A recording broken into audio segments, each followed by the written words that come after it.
এক মায়ের কথা বলবো। সময়টা তো অন্যরকম হয়ে গেছে, সে বিষয়ে তো আর সন্দেহ নেই। এখন ছোটদের ভালো লাগাগুলো অন্যরকম হয়ে গেছে, আমরা বড়রাও অন্যরকম হয়ে গেছি। অনেক ছেলে মেয়ে আমরা বাবা মার প্রতি দায়িত্ব ঠিকঠাকভাবে পালন করি না। বাবা মা, বয়স্ক বাবা মা দুঃখ পান, কষ্ট পান, অবহেলায় পড়ে থাকেন। এই সেদিন একটা ছোট গল্প পড়ছিলাম কোনো একটা পত্রিকায়। ছেলে মায়ের, বৃদ্ধা মায়ের তার বোঝা বলে মনে হতো, তার ভরণ পোষণ আর করতে তার ভালো লাগছিল না। মাকে গঙ্গাসাগরে বেড়াতে নিয়ে যাবে বলে সেখানে গাড়ি থেকে নামিয়ে ওখানে বসিয়ে রেখে সে গাড়ি করে ফিরে এলো। মা ওখানে বসে, মানে মা যেন ওইখানে গঙ্গাসাগরে হারিয়ে যান। এত মর্মান্তিক কিছু ঘটনা ঘটে গল্পে পড়ি, কাহিনী উপন্যাস। কবিতাতেও সেই মায়ের কথা, মার সন্তানের সম্পর্কে টানাপোড়েনের কথা লিখেছেন আমার অত্যন্ত প্রিয় কবি শুভদা সত্য, যার কবিতা আমি বিভিন্ন অ্যালবামে বিভিন্ন সময় বলেছি। কবিতার নাম জন্মদিন।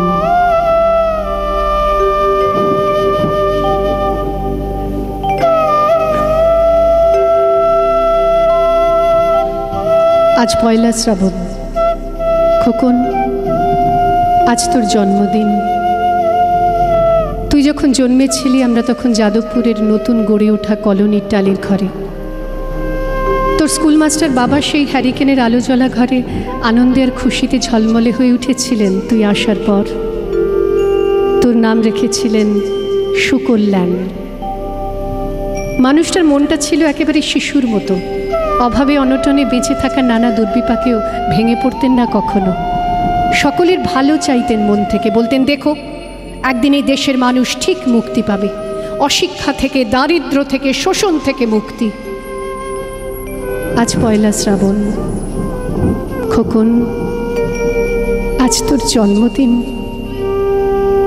তোর মনে আছে আমাদের ভাঙা ঘরে মেঝেতে বাক্স থেকে বার করা মেজমাসির হাতে তৈরি আসনটা পেতে দিতাম, সামনে রাখতাম ঠাকুরের আসনের প্রদীপখানা, তুই বাবু হয়ে বসতিস চুপটি করে, আমরা একে একে তোকে ধান দুব্য দিয়ে আশীর্বাদ করতাম। তোর বাবা বলতেন বড় হও, মানুষ হও। তোর বাবা সেই বন্ধু ঘোষ কাকু, উনি বলতেন বেঁচে পড়তে থাকো।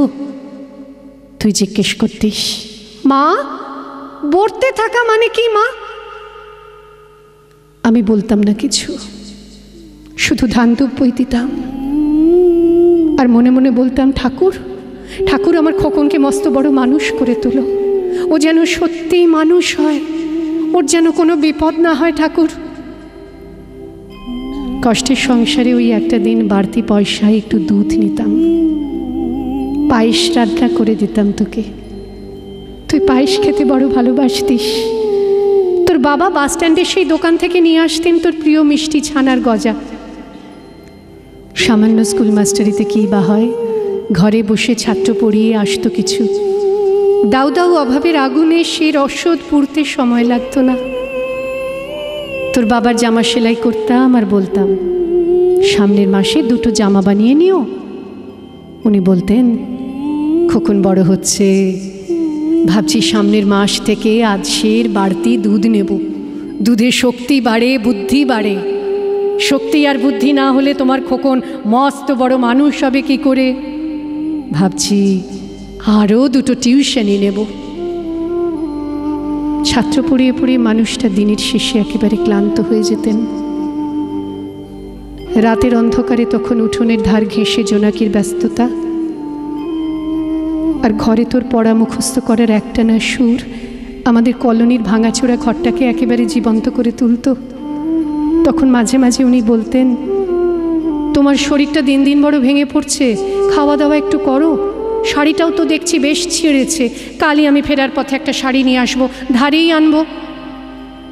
আমি বলতাম সামনে খোকনের উঁচু ক্লাস, কত বইপত্র কিনতে হবে, কত খরচ। উনি দীর্ঘশ্বাস ফেলে চুপ করে যেতেন। জোনাকিরা অদৃশ্য আলোর আলপনা আঁকত উঠোনের আগাছার ছোপে।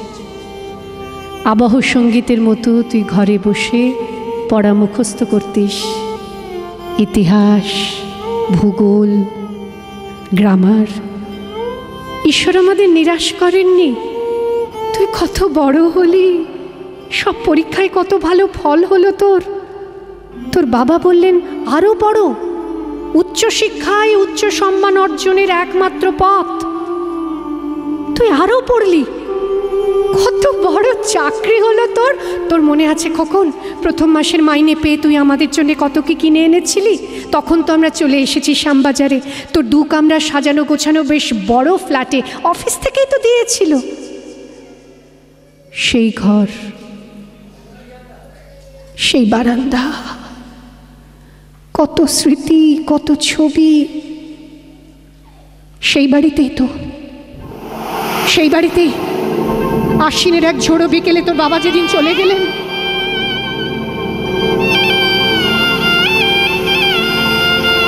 তুই বাবার বুকের উপর পড়ে কাঁদছিলি হাপুস নয়নে। আর সদ্য স্বামীহারা আমি সেদিন তোর সেই অসহায় মুখ দেখে আরো ভেঙে পড়েছিলাম। তোকে বুকে টেনে নিয়েছিলাম ছোটবেলার মতো, বলেছিলাম কাঁদিস না খোকন, আমি তো আছি। আজ 1 শ্রাবণ, কলকাতা থেকে অনেক দূরে মফস্বলের এক বৃদ্ধাশ্রমে আমি একেবারে একা খোকন। তোকে বড্ড দেখতে ইচ্ছে করছে রে, তোকে, বৌমাকে আর ছোট্ট বিল্টুকে। তোরা নিশ্চয়ই এখন সল্টলেকের মার্বেল বসানো সেই ঝকঝকে ফ্ল্যাটে। তোর বাড়িতে নিশ্চয়ই আজ খুব বড় পার্টি হচ্ছে, তাই না রে খোকন? অনেক লোকজন, হইচই, খাওয়া দাওয়া। খুব ভালো, খুব ভালো। আমার মনে পড়ছে যাদবপুরে ভাঙা ঘরে রাত্রিরে তুই আমার পাশে শুয়ে মাঝে মাঝে হঠাৎ খুব ভয় পেয়ে জড়িয়ে ধরতিস আমাকে। আমি বলতাম, ভয় কি রে খোকন, যার মা থাকে তাকে কি ভূতে ধরে? তুই নিশ্চিন্ত হয়ে ঘুমিয়ে পড়তিস আমার বুক জুড়ে। তোর আধুনিক সংসারে এই বুড়িটার একটু ঠাঁই হলো না রে। প্রতিমাও তো মা, ওরও তো আছে আমারই খোকনের মতো কোল আলো করা এক চাঁদের টুকরো।